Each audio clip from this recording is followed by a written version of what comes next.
To me svako pita. I začudit ćeš se. Dugo je najlepše i najveće zdanje u gradu bio karantin.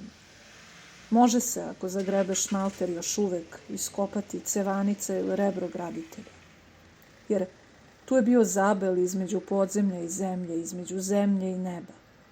Tu bi oni koji sajlom rodopa pođu da odbegle očeve nađu u Heladu i oni iz Jerusalima i Smirne što beže u Poljsku i Nemačku da umnože seme i ametiste.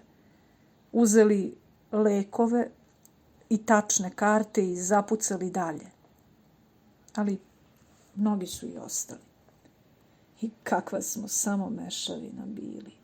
Sloveni, Grci, Germani, Ugri, Jevreji, Latini, ne znaš ti koliko odora promeni glumac dok ne ostane gol.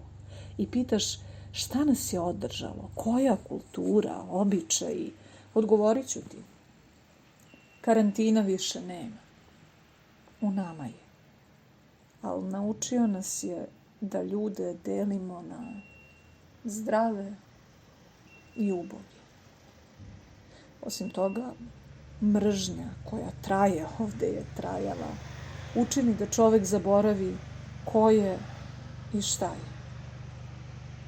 A Livada kaže, učitelj nikada ne otkriva sve svojim učenicima, ako ih voli.